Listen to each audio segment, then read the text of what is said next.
8:06 the time. It's Wake Up Wyoming. My name is Glenn Woods. Thanks for joining me. I was standing by waiting for Cynthia Lummis. They have a hard stop at 8:17, according to Miss Mary here. But so she'll be joining us. She on with us? Is she called in? Waiting for her, I guess. That happens now and then. Because, these people in Congress, our senators and so on, they have, stuff to do.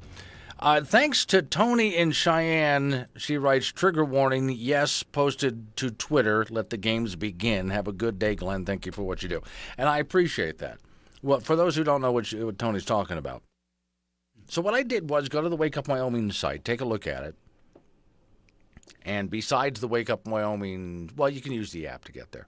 But go ahead and take a look at that. And what it is a list of trigger warnings. What I want, just like when you drive into Wyoming and you see those wall drug signs all over the place, even in Wyoming. I would like a bunch of signs like that, but of the same size, but trigger warnings listed on them for people who are from the left coast or just from more liberal states, and they are going to go into a conservative state to vacation, and it's going to freak them out. That's what I would like them to see when they drive into the states. Warning, we hunt, we fish, we have guns, we like it. Things like that, right? Just so you know. Warning, we stand for the Pledge of Allegiance. Things like this that just warn people when they drive into the state of Wyoming. I want to add one. A warning, if you don't like the way we do it here, turn left to Colorado. Something like that. Just a list of warnings, trigger warnings for people driving into the state. So Tony was nice enough to grab that and put it up on Twitter. And that ought to help people driving into the state. I'm asking for suggestions, too, by the way. And I'm getting a lot of really good suggestions that I'm going to add to the list. But, yeah, let the games begin. As people enter the state of Wyoming, they should be warned as to what kind of state they're entering. On the phone with me right now is Cynthia Lummis, who, for some odd reason, just decided it would be fun to return to the insanity of Washington, D.C. Do you do that just, Cynthia, so you seem more normal when you look at the people in D.C.? Well, good morning, Glenn. I know I question my own sanity some days. Yes, it's been a little difficult since the first week in January. Yeah. Not anything like I anticipated it would be. Okay. Well, now, real quick, because there's a lot of things that you wanted to talk about, but I wanted to take a look real quick. There's that bill they have up, the Democrats have up, which will be probably shot down today, that has to do with voting laws across the country, and it looks like the Democrats probably don't have enough votes to get this through. Where are we at on that? Yeah, and thank God they don't have enough votes. This bill is one of the worst policies you can imagine. It would gut popular state voter ID laws. I mean, obviously, Glenn, if you have to get on an airplane to show your ID, you ought to be able to show your ID to vote, and most Americans agree with that. Has it been brought up to some of these? 9% of black voters, by the way. Well, has it been brought up to these Democrats that many of their states have more restrictive voting laws than Georgia? It has, and they are undaunted. Okay. Because this isn't about correcting voting laws. This is about their party being put in a position to never lose an election. Right. So it allows things like unlimited ballot harvesting, mandating ballot drop boxes, no voter IDs required. Right. Get this one. It provides government funding for campaigns. Oh. When it gets to that, would you like to donate $1 on your taxes to the presidential? Let them raise their own money. I never signed. No, I never checked that one. You are also working on legislation that has to do with the digital dollar, if you will. Now, is this like the dollar in cryptocurrency form? Is that what we're talking about here?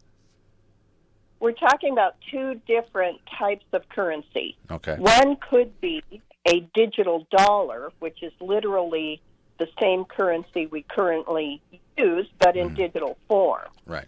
And that would strengthen the global role of the U.S. dollar and secure a strong financial future for people who are used to using digital formats to transact business. China already is rolling out a digital currency, but it's very different motivations than what we have. Their motivation is surveillance and control of the financial system, whereas privacy should be the cornerstone of any discussion of digital currency, whether it is the U.S. dollar or Bitcoin. Okay, but devil's advocate with you here, the way the federal government is spending money, and so much of it is digital anyway, so they borrow and print all sorts of money that we can't possibly pay back. Is this just another way for federal government just to go ahead and supply themselves with fake money that'll eventually crash the real dollar? Yeah, and I worry about that too, Glenn, which is why I invest in Bitcoin. Okay. The fact that the Congress has been so utterly irresponsible this entire century with regard to its spending puts the U.S. dollar, in my opinion, at risk, especially as a vehicle for saving. Good heavens, if you take a young person in their 30s, they're starting to save money that they won't use until they're in their 60s or 70s. Why on earth would they take a chance putting all of their money in something that is a U.S. dollar denominated? Because it's going to erode in value over time given how irresponsible the Congress is. So in order to store value for my own retirement, I invest some of my money in Bitcoin, and I see it as what will store value even for somebody my age. You know, when I look at something that will hold its value over the next 15 years, I'm looking at Bitcoin. Right. So now, how does a digital U.S. dollar differ from the current U.S. dollar for the layman out there? Yeah, a digital U.S. dollar would allow people to transact business across oceans and settle those transactions on the same day. Okay. And right now, that can't happen. In fact, usually it requires several days to settle transactions. So it allows for a more immediate conveyance of the value behind the U.S. dollar. And that's true whether you're just a small purchaser or a large transaction across the ocean. Okay. So banks would change. I'm glad Wyoming is front and center on this. We're leading all the other states on cryptocurrencies. So then how would this change the way the federal government then, let's say, collects taxes or does other exchange? Does it change the dynamic? Because we're so used to money flowing in a certain way. Does it flow in a different way now here? It doesn't. It just flows faster and with greater certainty. So you don't have the overnight risk, if you will, that's associated with transferring money on one end of a transaction and not receiving it in a timely manner on the other end of the transaction. It removes that uncertainty.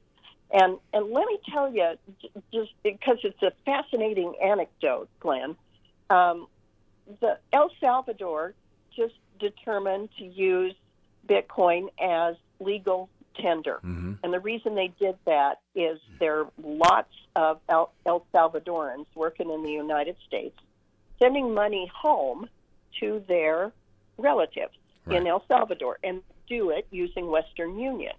Well, Western Union is cumbersome and it's expensive. If they can transfer money from their cell phone in the U.S. to their mother's cell phone in El Salvador in Bitcoin, there is no transaction fee, zero. So if they send their mother $100, their mother gets $100, but it's $100 in Bitcoin. When you think of it this way, I've been saying for a while when it comes to cryptocurrency, for those people who don't understand it, is we're already doing a lot of it that way anyway. Recently, I sent some money to a friend of mine, and I did it through Facebook Messenger from my account to his account. All I had to do was just punch in and boom, there, and his phone went bing, and he had the money.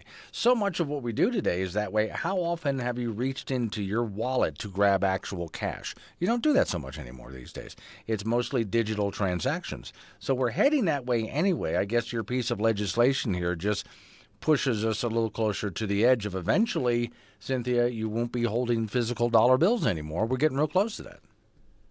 Right, and it creates a level playing field where everybody understands the rules, so they can go ahead and innovate in this space and accomplish some of the things you just described with a full understanding of what the regulatory framework looks like. All right, 8:17. I know I'm on a time schedule with you. You got to run. Great to talk to you again. Met your full crew. They were in Wyoming. We took them to lunch. Great meeting with these. And one of these, one lady, I'm forgetting her name. Ask her. She, Ashe County, North Carolina, where my family cabin is. West Jefferson and all of that. Oh, for crying out loud. Yeah, Bronwyn. Yes, but...